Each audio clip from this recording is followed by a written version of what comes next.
ইমানের শাখা ৩, আসমানি কিতাবসমূহের ওপর ইমান আনা। আসসালামু আলাইকুম ওয়া রাহমাতুল্লাহি ওয়া বারাকাতুহু। সম্মানিত অডিয়েন্স ও ভিউয়ার্সগণ, আপনাদের প্রিয় ফেসবুক পেজ ও ইউটিউব চ্যানেল বেসিক টিউটরের ধারাবাহিক ভিডিও হিসেবে আজকের ভিডিওতে থাকবে ইমানের ৭৭ শাখার শাখা ৩, আসমানি কিতাবসমূহের ওপর ইমান আনা। প্রথমে আমরা জানব কোরআন থেকে আসমানি কিতাবসমূহের ওপর ইমান আনা।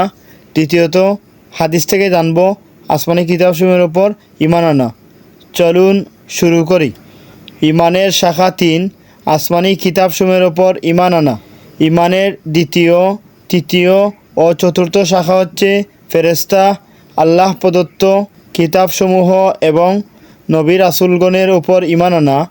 আল্লাহ তাআলা সূরা বাকারার ২৮৫ নং আয়াতে বলেন, ওয়াল মুমিনুনা কুল্লুন আমানা বিল্লাহি ওয়া মালাইকাতিহি ওয়া কুতুবিহি ওয়া রুসুলিহি। এবং সকল মুমিন আল্লাহ, ফেরেশতা, কিতাবসমূহ এবং নবীদের উপর ইমান আনে।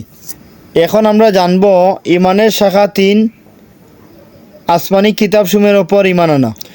হযরত উমর ইবনে খাত্তাব রাদিয়াল্লাহু আনহু কর্তৃক বর্ণিত হাদিস, যা হাদিসে জিব্রাইল নামে পরিচিত, যেখানে জিব্রাইল আলাইহিস সালামের এক প্রশ্নের জবাবে বলা হয়েছে, আল ঈমানু আন তুমিনা বিল্লাহি ওয়া মালাইকাতিহি ওয়া কুতুবিহি ওয়া রুসুলিহি।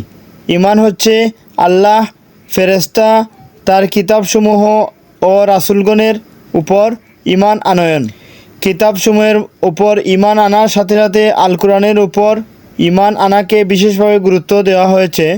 ইরশাদ হচ্ছে, আল্লাহ রাব্বুল আলামিন সূরা নিসার ১৩৬ নং আয়াতে বলেন, ইয়া আইয়ুহাল্লাযীনা আমানু আমিনু বিল্লাহি ওয়া রাসূলিহি ওয়াল কিতাবিল্লাযী نزل على رسوله والكتاب الذي أنزل من قبل।